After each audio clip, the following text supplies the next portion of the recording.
Hola, ¿qué tal? Muy buenas noches. Yo soy Mariana Hernández Carrillo y a nombre de Genaro Lozano te doy la bienvenida a Punto y Contrapunto. Para celebrar el Día de la Fuerza Aérea Mexicana, hace algunas horas el presidente López Obrador inauguró las pistas del complejo aeroportuario de Santa Lucía. Dijo que en marzo del próximo año ya estará funcionando al 100%. Y Alonso Ancira, el empresario responsable de la venta de sobreprecio a agronitrogenados a petróleos mexicanos, ofreció pagar $219 millones al Estado mexicano para reparar el daño causado por esta transacción. Eso sí, el pago será en abonos. Y el juicio político a Donald Trump va. Por primera vez, un expresidente de Estados Unidos se enfrentará a un segundo impeachment. Ayer arrancó el proceso luego de ser aprobado por el Senado durante la sesión de apertura, gracias a que 6 legisladores republicanos se sumaron al voto demócrata. ¿Los demócratas conseguirán los votos necesarios para condenar al expresidente? Estos son los temas de esta noche. Quédate con nosotros que ya empieza Punto y Contrapunto.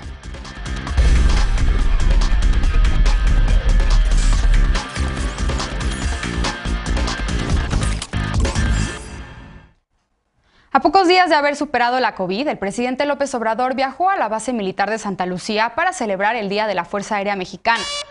A bordo de un avión militar y acompañado de representantes del Poder Legislativo, del Judicial y de otros miembros de su gabinete, el mandatario inauguró las pistas aéreas del nuevo aeropuerto. El presidente dijo que desde mañana podrán aterrizar ahí tanto aviones militares como de líneas comerciales.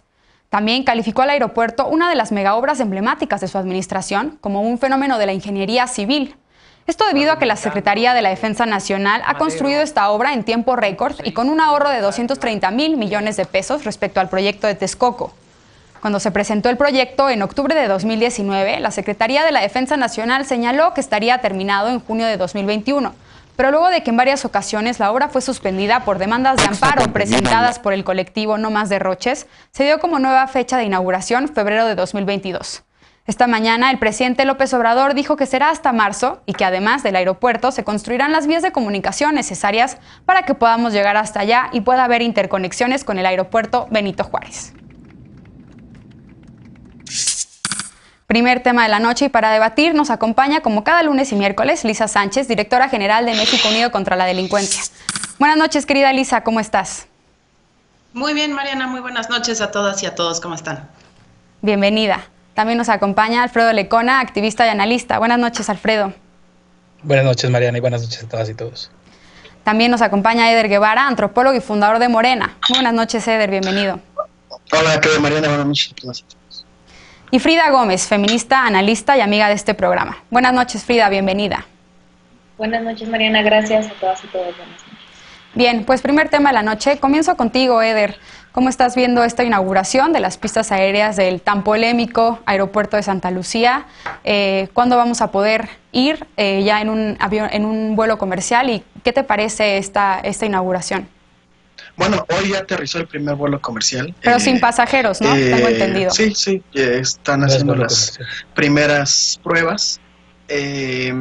Ya dijo el presidente que en marzo se va a inaugurar, en marzo del año que entra, se va a inaugurar con no solamente las pistas y con toda la infraestructura que implica el aeropuerto, sino también con los medios de transporte para llegar ahí, lo cual es una muy buena noticia para quienes vivimos en el Estado de México, porque cuando se construyó el tren suburbano, que a mí me gusta mucho porque es rápido y seguro, se habían comprometido a ampliar el suburbano más hacia adentro del Estado de México, hacia la zona de Tultepec y más para adentro del estado. También la línea B del metro, desde siempre hubo un compromiso para ampliarlo para más hacia adentro en la zona oriente del Estado de México y no se había hecho. Entonces la construcción de este aeropuerto va a permitir que sí se hagan estas ampliaciones y eso es una muy buena noticia para los millones de habitantes que cotidianamente tienen que trasladarse a la Ciudad de México.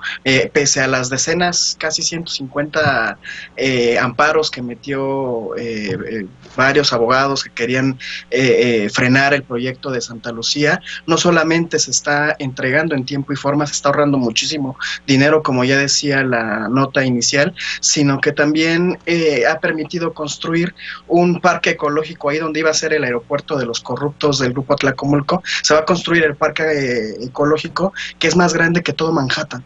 y que ya empezó a tener reconocimientos internacionales el Parque del Lago de Texcoco, que permitirá otra vez darle vida y un respiro a esta zona de la zona metropolitana que siempre había estado en el olvido. Andrés Manuel López Obrador, si algo lo ha caracterizado, entre muchas otras cosas, como funcionario público, cuando fue jefe de gobierno y ahora, ha sido la eficacia de su obra pública. Lo cuestionaban, lo criticaban, siempre quisieron frenar el segundo piso, las primeras ciclopistas, el Metrobús, y miren, ahora son obras que todos los gobiernos estatales han tratado de imitar y mal. Bien. Y en el caso del aeropuerto será algo similar. Todo el mundo decía que era una locura hacer esta ampliación y miren, ya se está avanzando y se va a entregar mucho antes de lo que se hubiera entregado el aeropuerto de los corruptos estos. Bien. Lisa, ¿tú coincides con Eder? Es una buena noticia el avance en la construcción del aeropuerto de Santa Lucía. ¿Qué decir también de su financiamiento? Pues justo yo lo que tengo es una fuerte desconfianza y una fuerte, digamos, como oposición a esta obra, pero no por la obra en sí misma, sino por justamente a quién se le dio, es decir, al Ejército y a la Secretaría de la Defensa Nacional. Y en ese sentido, ahora que tú preguntas sobre el financiamiento, pues una de las cosas que alimentan esa desconfianza es precisamente que el año pasado la Sedena reservó los contratos que había recibido, los montos erogados para la construcción de este aeropuerto, y en más de una ocasión pues evadió tanto los cuestionamientos técnicos sobre la viabilidad de la propia capacidad de la terminal aérea y pues terminó teniendo como competencia la construcción de infraestructura que ahora no solo incluirá este aeropuerto, sino que también se presume el de Tulum, de acuerdo a lo que anunció el propio presidente en una de sus conferencias mañaneras, y después propios voceros y titulares de la Sedena anunciaron que también irían por el control de la aviación civil, con nombramientos de generales y demás, cosa que es preocupante ya no por la transferencia de la competencia en sí misma, como lo vimos en el caso de la administración portuaria, sino porque con ello va pues la gestión de recursos millonarios que tienen que ver con el mantenimiento, con la operación, con las licencias, con los permisos que se dan tanto a privados como a otras dependencias del gobierno federal para participar de la operación de estas, pues justamente como de esta actividad que es la aviación comercial. Creo que en el evento de hoy, pues lo que vimos es todavía la ausencia de muchísimas de las promesas de gobierno. Yo leía justamente que un mismo general de los que está encargado de la obra desmentía a la SCT diciendo que no es que vayan a estar listas necesariamente las obras tanto de intercomunicación con la Ciudad de México como de la propia terminal aérea para del 2022, como se ha anunciado ahora, sino que se preveía que probablemente hasta finales del 2023. Y el último punto, aprovechando justamente que Eder hablaba justamente de la situación de las personas en el Estado de México, otra de las cosas en las que no se ha avanzado precisamente es en el poder hacer espacio para una vía adicional para la ampliación del suburbano, y según reportes que la propia autoridad emitió, pues no ha habido ni decretos ni órdenes de expropiación o de reubicación para las personas que en varios tramos, justamente en Tultitlán, no hay espacio para una vía adicional de ese tren y tendrían que ser reubicadas para poder hacerlo y poder conectar esta terminal aérea. Entonces, al margen del simbolismo, que estoy seguro que sobre el evento pues algo dirá Alfredo Lecona, mi preocupación tiene que ver precisamente con que esto es una de las actividades más que le dimos a las Fuerzas Armadas y que no es solo esa construcción, que de suyo ya no fue transparente ni con rendición de cuentas, sino la propia operación de una actividad enteramente civil que es la aviación comercial. Bien, pues ahora voy contigo, Alfredo. La extensión de las facultades de la Secretaría de la Defensa ya pone sobre la mesa, Lisa, es una de las preocupaciones. ¿Qué más destacarías tú del evento de hoy y también de los asistentes?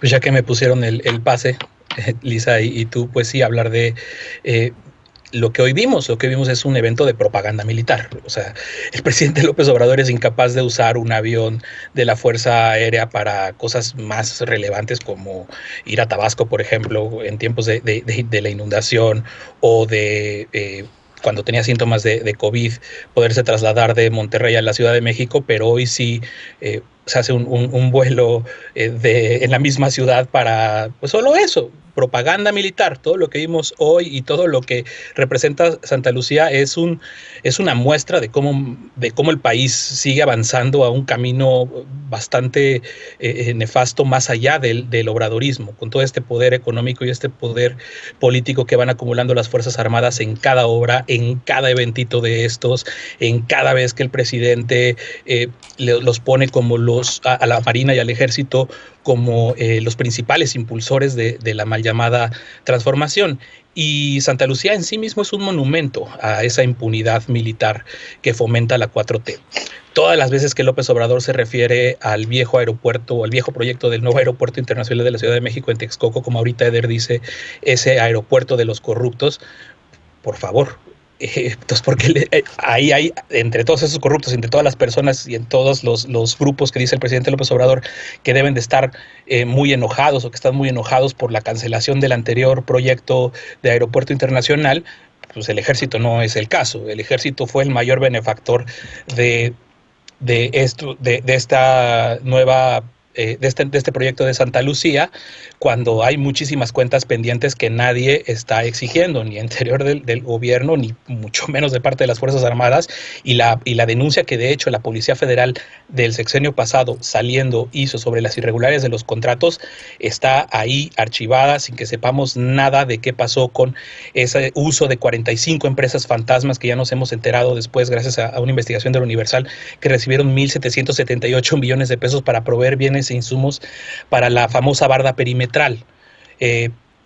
Hay cosas tales que hemos visto en otros esquemas de corrupción, como compañías que contratan a supuestos dueños que son en verdad prestanombres, que en verdad son veladores, albañiles, trabajadores, en fin. Entonces, pues yo creo que vamos a seguir hablando de todos estos temas de militarización, y quizás todo el sexenio, y la verdad es que los efectos de esta traición que hizo el obradorato al poder civil no lo vamos a ver necesariamente durante el sexenio de López Obrador, y ya vamos a tener muchos sexenios y muchos años o décadas de frente para revertir todo esta traición de la Cuarta Transformación, que lucró con la esperanza, se la robaron y se la entregaron a los militares. Bien.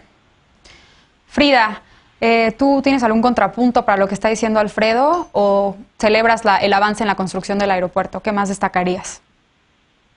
Sí, yo creo que para empezar hay que aclarar que el espacio de Santa Lucía previamente ya era la base militar de Santa Lucía.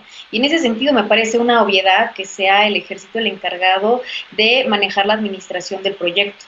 Eso no implica, por ejemplo, que yo esté de acuerdo con que el ejército administre los contratos del Tren Maya, que es un proyecto totalmente distinto. Pero en el caso del aeropuerto, en la base militar de Santa Lucía, me parece que hay dos elementos que son fundamentales para entender el porqué tanto de la reserva de los contratos como el porqué de la presencia del ejército y de la forma en la que se ha generado todo esto. Una es porque hay asuntos de seguridad nacional que se están mezclando al momento de instalar un aeropuerto de carácter civil en un espacio que es una base aérea militar y que de hecho pues tiene por supuesto también intercomunicación con los vuelos que realiza el ejército. Y en segundo lugar, la contratación, que me parece algo importante a destacar, tiene un tope presupuestal que por supuesto se tiene que estar revisando, se tiene que estar cuidando. Es un tope presupuestal que me parecería que lo podemos comparar con las obras que se han desarrollado en otros momentos que han tenido presupuestos bastante distintos, que en este caso encuentro que es un tope presupuestal de 82.136.1 millones de pesos, que tiene previsiones para que este primer año de operaciones atienda hasta 19.5 millones de pasajeros, y en ese sentido cabe recalcar que el monitoreo de los contratos tampoco se está dando de forma independiente por parte del ejército, sino que una de las comisiones de la Cámara de Diputados está encargándose de verificar cómo es que se aplica este presupuesto. Creo que ese es uno de los puntos que tendríamos que estar celebrando, porque propiamente primero, hay un tope presupuestal que no se puede rebasar. Segundo, hay justificaciones tanto legales como fácticas para que sea el ejército el que en este particular proyecto esté involucrado. Algo que me parece también importante es que yo pensaría o reflexionaría si es que esto sería una prioridad en este momento. Sí, Lecona, tenemos 30 segundos para irnos a corte. Rápido, es un sinsentido que se diga que porque la base aérea de Santa Lucía era una base militar, por eso los militares van a ser responsables de la operación de todo un sistema aeropuertuario, por favor. O sea, sí, solamente eso pasa en México. No hay ningún aeropuerto civil voy a ser operado y cuyas ganancias van a ser directamente a los militares, no a otros. Ya hasta se ha dicho que a pensiones militares. Y nada más rapidísimo, la presencia de Arturo Saldívar ahí, digo, es como parte de todo este simbolismo. Mientras estamos a la espera de ver cuándo la Corte por fin va a enlistar para resolver todos los asuntos pendientes que tiene relacionados con militarización, ahí está el presidente de la Suprema Corte de Justicia en el espectáculo de propaganda militar del día de hoy. Frida, 15 segundos, nada más de réplica, por favor. No tiene nada de sinsentido, de hecho es una obviedad. A mí me parecería que si el ejército no fuese el encargado, lo que estarían criticando es colocar la seguridad nacional en manos de agentes privados y peor tantito, permitir que los ingresos fueran directamente a empresas privadas desarrolladoras de aeropuertos. Sabemos, y yo entonces creo que se lo den al ejército, ¿no? Que el recurso que pueda ingresar al aeropuerto pues será utilizado para fines públicos y eso también es un logro que se tiene con esta obra y perdón, pero yo prefiero que sea el gobierno mexicano el que recibe ese dinero, a que sean los empresarios corruptos que de por sí han utilizado no solamente el fraude a la ley, sino que también han utilizado este tipo de servicios al público para enriquecerse y empobrecer más al pueblo. Eso sí. Bueno, el discursito de que los militares son impolutos, que se los compra a ver quién. Bueno, se terminó el tiempo para discutir este tema esta noche, pero bueno, sin duda retomaremos el avance de este proyecto. Vamos a una pausa. Alonso Ancira logró un acuerdo con Pemex para reintegrarle $219 millones. Borrón y cuenta nueva para el empresario y los $475 millones que se destinaron a la rehabilitación de agronitrogenados. Regresamos a ver qué opinan las y los panelistas de esta noche en Punto y Contrapunto. No te vayas.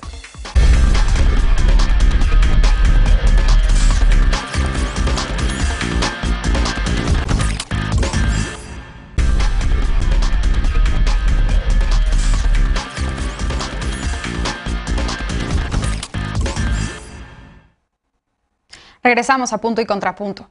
De lo perdido, lo que aparezca. El presidente López Obrador ya había adelantado que el empresario Alonso Ancira ofreció un acuerdo reparatorio a Pemex para devolver $200 millones de los 275 que la paraestatal le pagó a cambio de agronitrogenados.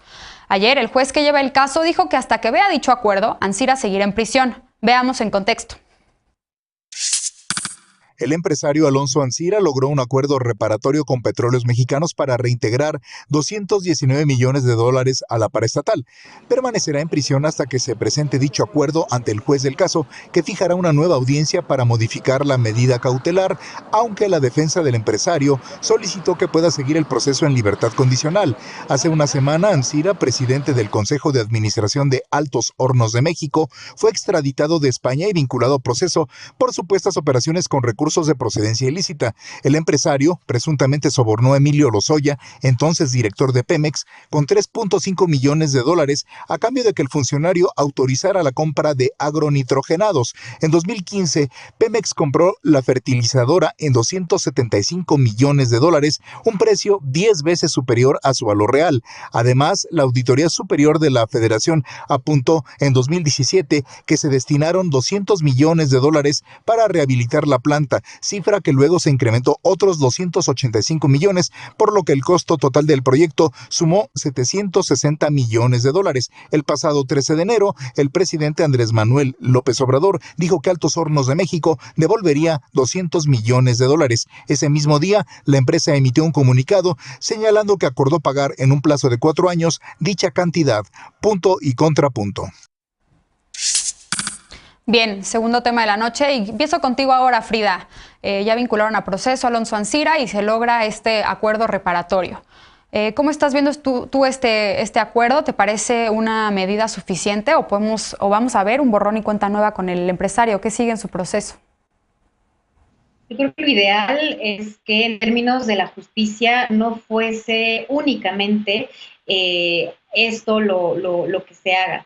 Sí, por supuesto, me parece histórico y la verdad muy, muy positivo que se esté solicitando el pago de todo lo que se robó, pero la verdad creo que en el caso tanto de corrupción como pues del fraude que se ha generado en torno a las obras públicas y principalmente en torno a Pemex, no basta con que se retorne esta cantidad de dinero. Sí me parece fundamental entender que esta persecución ha sido muy puntual en el caso de Lozoya, que ha estado envolviendo también a otros personajes que tendrían que tener también toda la atención. Lo que me parece muy importante en este caso es tanto la oportunidad para retomar el dinero que se perdió, pero también para brindar un castigo ejemplar en donde se pueda dejar un precedente de cómo es que hacer actos de corrupción en nuestro país sí tiene consecuencias, que no es el paraíso de la corrupción, que no es el paraíso en donde el amiguismo puede prevalecer por encima de la justicia. Y en ese sentido también creo que pues es clave que estos 200 millones que eventualmente se devuelvan tengan la lupa encima para saber qué es lo que se realiza con él. A nivel jurídico, en realidad, no se ha presentado el acuerdo y de hecho se dice que el juez declaró que en tanto que no se brinde la garantía y se presente el acuerdo, pues él seguirá en prisión, algo que me parece pues bastante adecuado. Pero no solamente tendría que estar él en prisión, él dentro de toda la red que construye desde Altos Hornos de México, pues involucra a otros funcionarios que tendrían que estar también pues declarando, no solamente a Lozoya, que Lozoya parecería estar ya en el olvido, sino a todo el grupo, tanto que en su momento estuvo en Pemex, como al personal y a los puntos clave que le dieron el acceso a todo lo que hizo. Me parece un punto positivo que estén en este momento persiguiéndolo y que estén negociando que devuelva el dinero que robó, pero no me parece suficiente. No creo que con ello debería de tener libertad inmediata porque el daño que le generó a nuestro país pues fue mucho más profundo que únicamente una cantidad de dinero. Dañó la institucionalidad de nuestro país y creo que eso a nivel internacional, a nivel la trama de la corrupción que se generó, merece un castigo ejemplar. Bien. Alfredo, ¿cómo lo ves tú? ¿Coincides con Frida en que es un acuerdo positivo para la resolución del caso? Se ha dicho que de formalizarse este acuerdo podría la Fiscalía General de la República retirar los cargos. ¿Cómo estás viendo este tema? Yo espero que no sea esto, ¿no? Estamos hablando de una parte que es reparación del daño, ¿no? Del daño por ese sobreprecio de $200 millones, pero lo que tenemos que recordar es que no es un asunto de un ladrón que se robó el dinero y que merece el castigo ejemplar y que lo regrese, no es tan sencillo y lamentablemente verlo de esa forma desagregada, de no estar viendo todo el fenómeno que está alrededor de él, es parte de lo que hemos hablado en esta mesa que yo he criticado y muchas personas hemos criticado. Jacobo Dayan antier publicó un artículo muy interesante en Aristegui Noticias al respecto de cómo la Fiscalía se la pasa analizando, investigando caso por caso y no hace estas investigaciones complejas, profundas, estos maxiprocesos, que es lo que deberíamos de estar viendo. El fenómeno es la llegada del peñanietismo al poder, cómo el peñato fue haciéndose fue haciendo este asalto a la hacienda pública con estas compras a sobreprecio y con este tipo de contratos y de ventas que tienen que ver todo con la reforma energética y demás, que por supuesto que es sumamente criticable y por supuesto que tendría que estarse viendo en su conjunto, no nada más porque Lozoya señaló ahora a y parece ya un diálogo, ¿no? El presidente de la República dice que lo devuelva. Entonces, Ancira dice, los devuelvo, denme 4 años para irlos pagando. Entonces, pues, ¿qué tipo de justicia es esa? Siendo que la compra de la planta de agronitrogenados representó $760 millones. Además, se tuvieron que usar 450 millones para rehabilitar la planta. Entonces, el daño patrimonial no nada más puede ser por el sobreprecio de la planta en esa compraventa, sino que tendría que ir más allá. Ojalá la Fiscalía tenga elementos para poderlo probar y lo ideal, que yo lo veo muy lejos, es que se pudiera investigar por fenómeno criminal y no en esta lógica del caso por caso, como decía, que parece que todo va apuntando hacia allá, como a un acuerdo popular en el que el presidente dice, pues regresa lo que te robaste en la estimación que tengo, sin mirar todos estos elementos y sin investigar profundamente todo el fenómeno complejo y la red de corrupción que operó en torno a el caso Emilio Lozoya y demás. Bien. Eder, Alfredo ya pone sobre la mesa el que se investiguen los casos de corrupción de manera conjunta y no de manera separada, especialmente en este caso. Y también este excedente, como bien dice él, de 400 millones de dólares que costó rehabilitar la planta y que no están considerados en el acuerdo reparatorio. ¿Tú coincides con Alfredo? ¿Qué más destacarías? Habrá que esperar a conocer los términos del acuerdo. A mí me parece que, así con lo único que sabemos ahorita, que está preso este personaje y que hay un acuerdo o están por firmar un acuerdo en donde se compromete a devolver 200 millones de dólares, que no es poca cosa. Creo que es parte de un proceso general. Yo quiero creer eso, que quiero pensar que no implica el que devuelva el dinero, la liberación inmediata, ¿no? En dado caso, pues ya que termine de pagar en abonos los 200 millones, pues a ver si se le libera, pero yo esperaría que no solo por firmar una carta compromiso o un pagaré, con eso lo liberen. Habrá que ver cómo los términos del acuerdo. Creo también que es una pieza clave. Ansira, yo insisto mucho en recordar el rostro de cínico cuando lo detuvieron. Él estaba seguro que iba a salir de inmediato y bueno, sigue preso ahora en México, ya no en España, y con este compromiso de que tendrá que devolver el recurso, pero creo que él, por la información que tiene, también podría ser una pieza clave para construir un caso más amplio, como dice Alfredo, y junto con la información que también quiero que estoy aportando para ampliar la manera en la que han ido desfalcando al Estado durante el Peñato, aunque en realidad es un fenómeno, o sea, si le rascamos y si queremos que caigan cabezas, la primera que tendría que caer sería la de Carlos Salinas de Gortari. No sé, yo creo que hay que esperar. Me parece una muy buena noticia.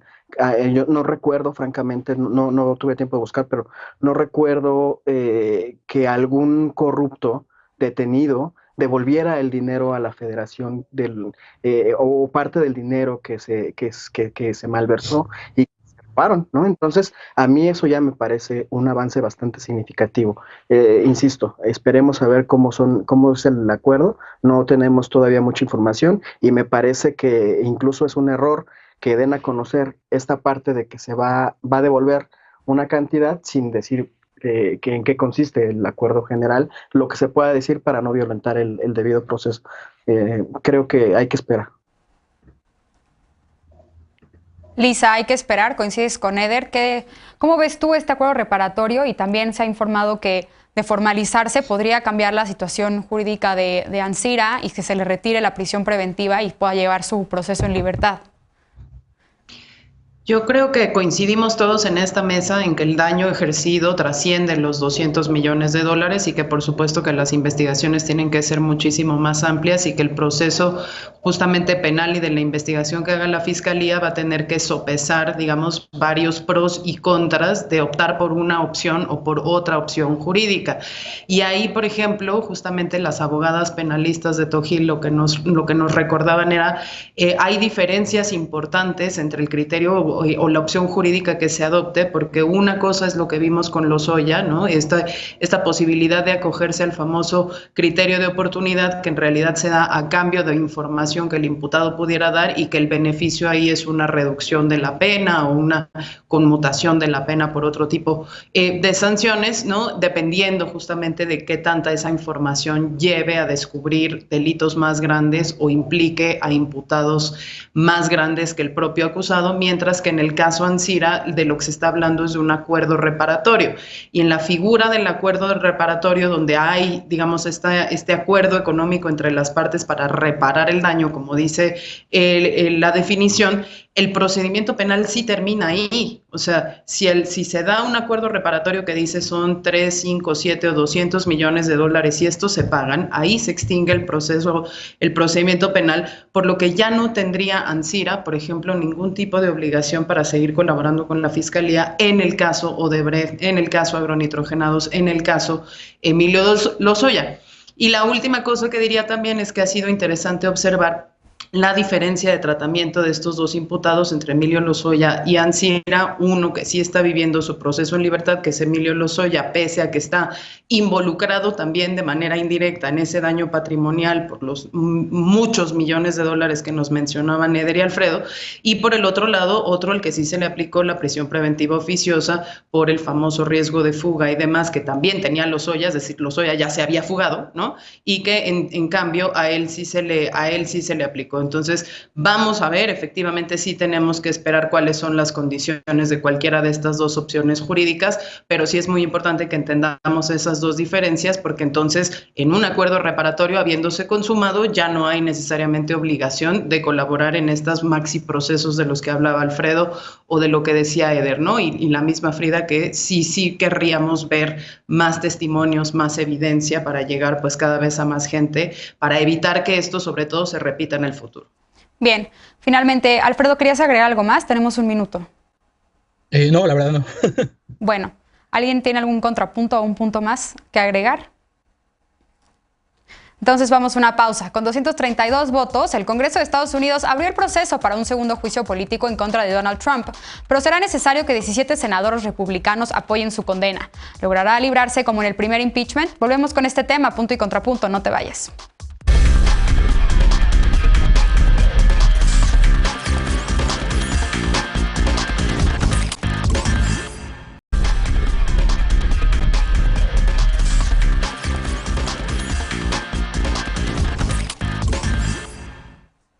Estamos de regreso en Punto y Contrapunto.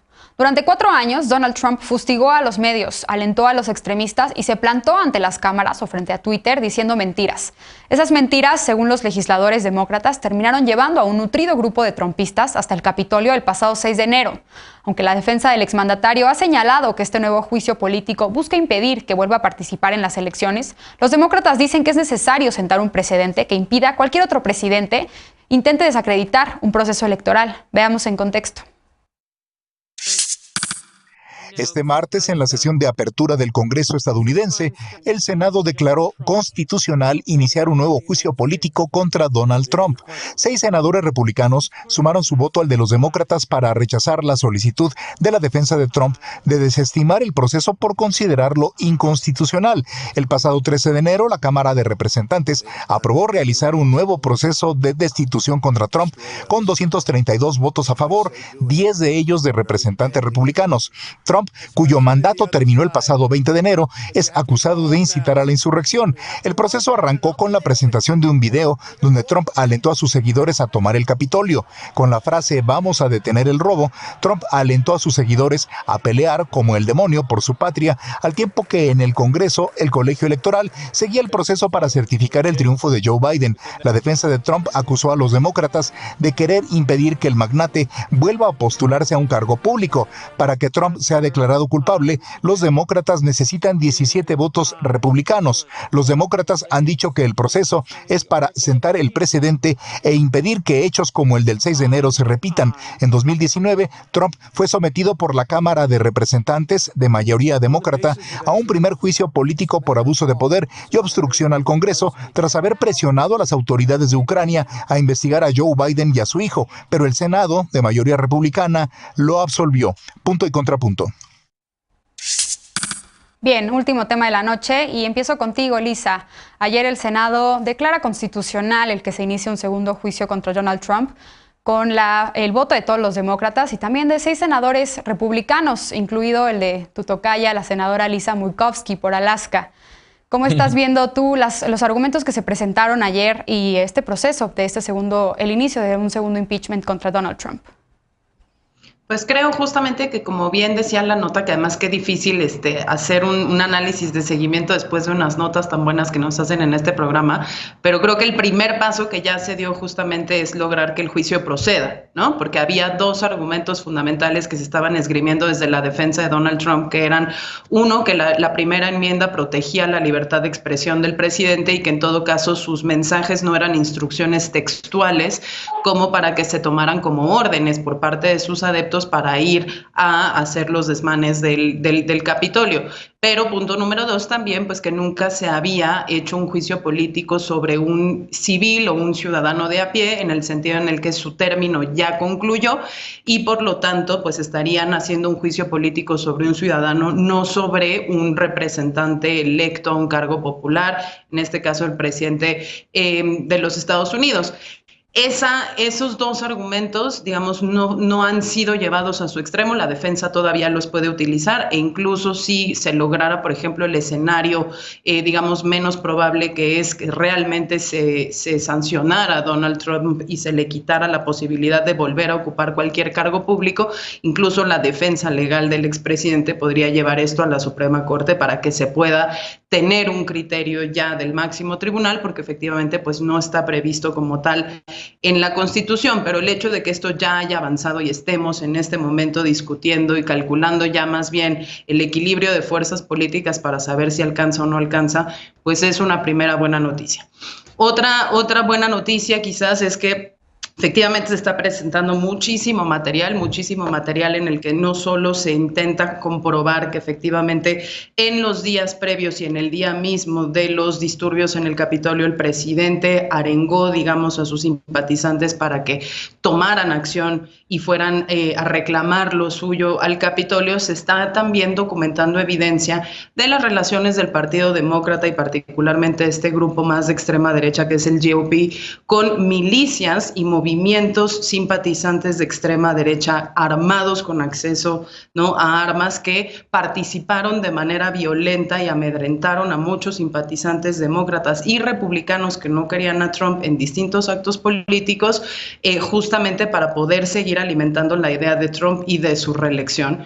Y por el otro lado también se está investigando, ¿no?, cuáles fueron realmente las maneras de organización de los disturbios del Capitolio, porque ya hay información por parte del Buró de Investigación Federal de Estados Unidos o del FBI que dice que evidentemente pues los disturbios se habían organizado de manera previa, ¿no?, con una logística, medios de comunicación entre los mismos simpatizantes y que no fue una cosa necesariamente espontánea, que sería algo muy importante que se pudiese probar precisamente para desarmar este argumento de que no eran órdenes expresas, no era del conocimiento del equipo de Trump y que el presidente no lo estaba, aunque sea tácitamente, validando. Ahora, ¿cuáles son las malas noticias? Pues se necesitan 17 senadores republicanos para que esto pase en el Senado y por lo que vimos del comportamiento en la Cámara Baja, todavía hay un muy importante control político de Donald Trump sobre el Partido Republicano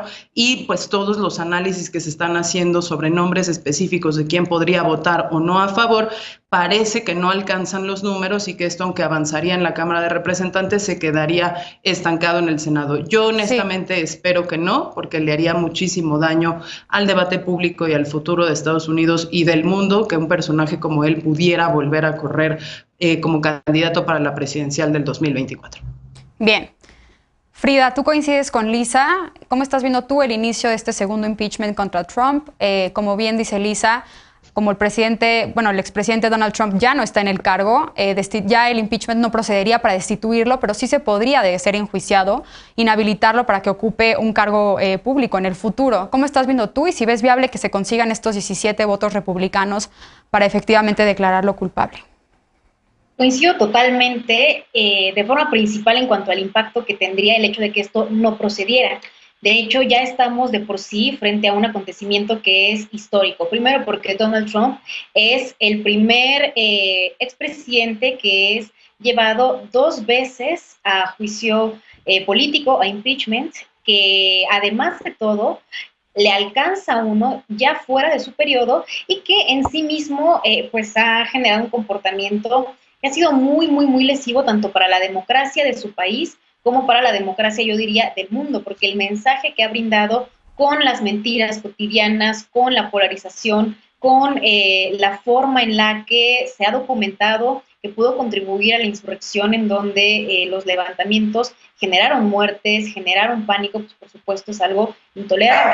Algo que me parece importante en la lectura política es que en el hipotético de que esto procediera, Donald Trump tiene el plan de mantenerse dentro de la vida pública. Sí es cierto que él es una persona totalmente protagónica, que cada que puede, pues quiere ser él el que tome la palabra. Sin embargo, el trumpismo no está muerto. Creo que ya lo habíamos hablado en otro momento.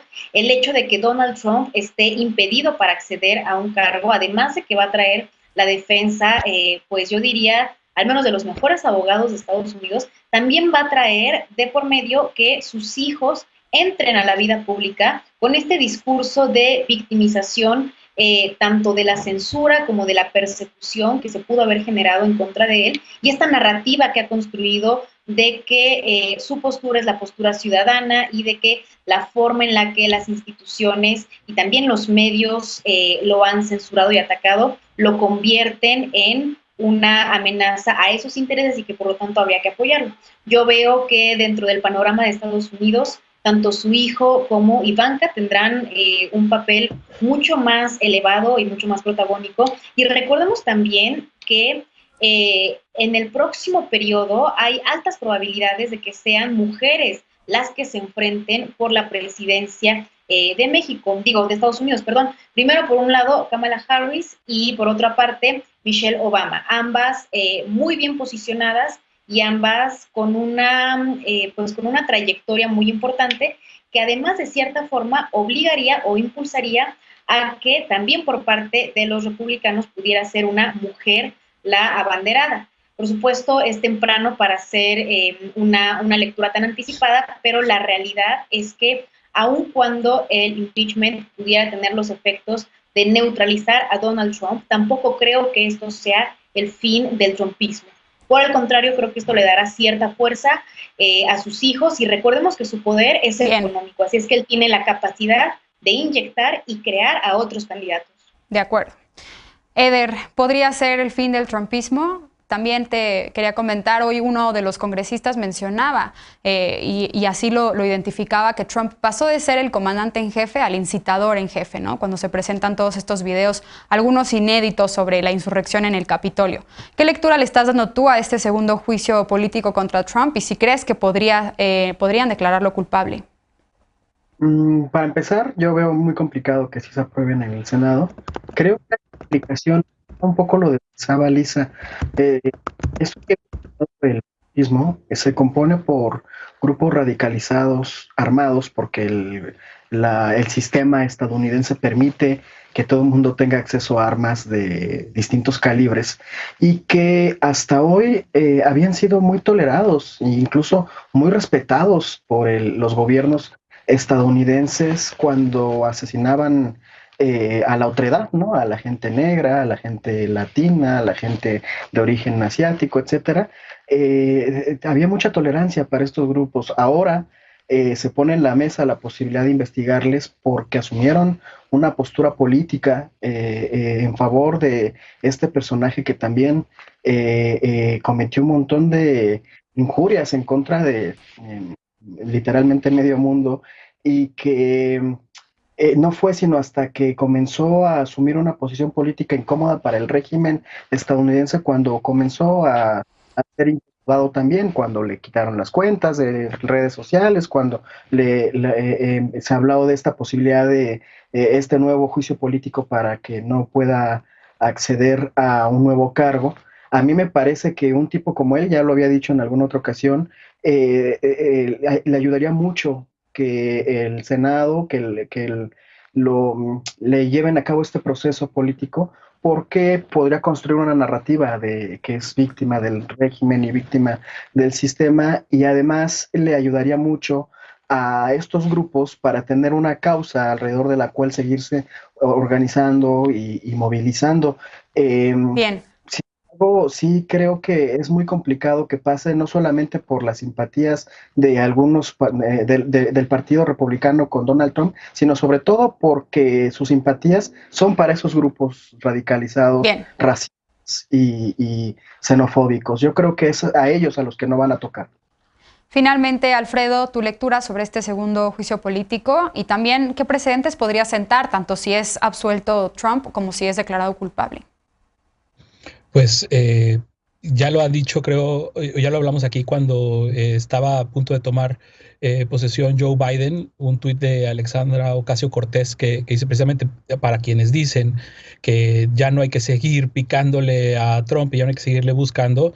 Pues bueno, lo que se busca es que no vuelvan a suceder las cosas que sucedieron no nada más en el Capitolio, sino que una persona como Donald Trump pueda volver al poder o podamos verlo nuevamente en una contienda. Creo que es bastante importante dar esa lucha. Hay 4 años de frente y creo que el momento es preciso, y sobre todo después de ver lo que se ha presentado, que muchos no habíamos visto, obviamente, muchas de las imágenes que ahora se han incluso transmitido en el propio Senado estadounidense, porque muchas de ellas son inéditas.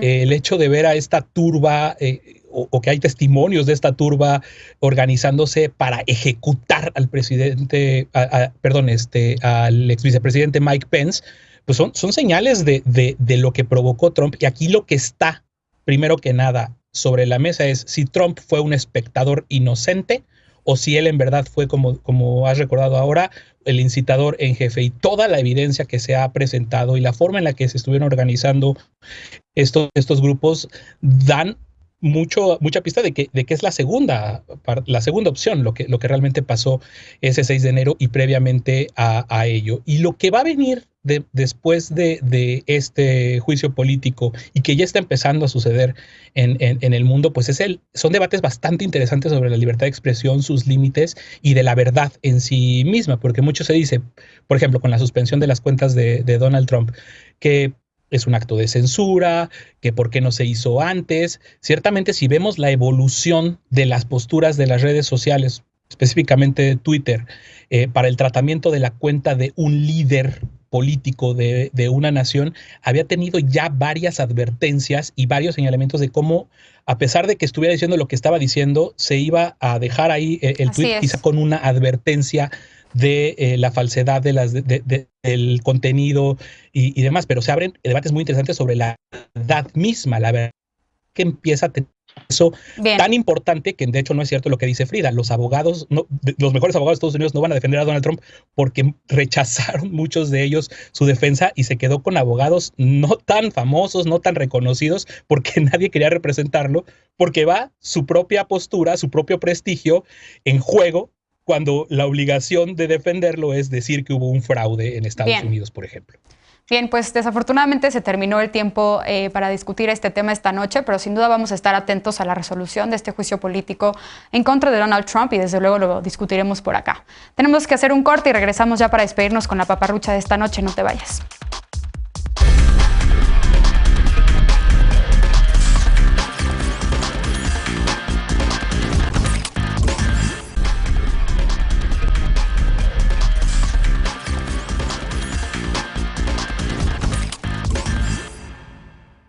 Regresamos con la paparrucha de esta noche. Desde el inicio de la pandemia hemos visto todo tipo de especulaciones sobre el origen de la COVID-19. Este lunes, investigadores de la Organización Mundial de la Salud dieron a conocer los hallazgos de la visita que hicieron a Wuhan, China, para indagar sobre el virus. Señalaron que es extremadamente improbable que el SARS-CoV-2 se filtrara de un laboratorio, como alguna vez lo sugirió el expresidente Donald Trump. Además, dijeron que no hay indicios de que el virus se propagara antes de diciembre de 2019, cuando se registraron los primeros casos en Wuhan. Según los científicos, la hipótesis más probable es que fue transmitido de un animal a otro y después al ser humano. Sin embargo, tampoco descartan que el virus se haya transmitido a la especie humana directamente por otra especie animal. Hasta ahora, las investigaciones siguen señalando a los murciélagos como el posible origen del virus, pero no es una conclusión definitiva. También señalaron que no es muy probable que la transmisión haya ocurrido directamente a la población de Wuhan, pues la ciudad no es hábitat natural de esta especie. El siguiente paso será identificar otras especies que podrían haber contraído el virus, como los conejos o las ratas. Aunque el mercado de mariscos de Wuhan ha sido mencionado como un foco inicial de contagio, los científicos señalaron que la transmisión ocurrió al mismo tiempo en otros lugares de la ciudad y que aún no es posible determinar cómo se introdujo al mercado. También investigarán sobre la posibilidad de que el virus se haya transmitido vía alimentos congelados y que hayan estado en otras regiones antes de ser detectado en China. Por eso, las investigaciones podrían extenderse al sudeste asiático, rastreando las cadenas de suministro de alimentos que llegan a Wuhan. Estaremos pendientes de futuros hallazgos. Por ahora, no compartas teorías conspiracionistas y sigue cuidándote. Lávate las manos, mantén siempre la sana distancia. Usa cubrebocas si vas a salir, pero si no es indispensable que salgas, por favor, quédate en casa. Esto fue todo por esta noche. Muchas gracias a nombre de Genaro Lozano por habernos acompañado. Gracias también a los panelistas. Gracias, Lisa. Gracias, Frida. Gracias, Alfredo. Gracias, Eder. Yo soy Mariana Hernández Carrillo y esto fue Punto y Contrapunto. Descansa, muy buenas noches.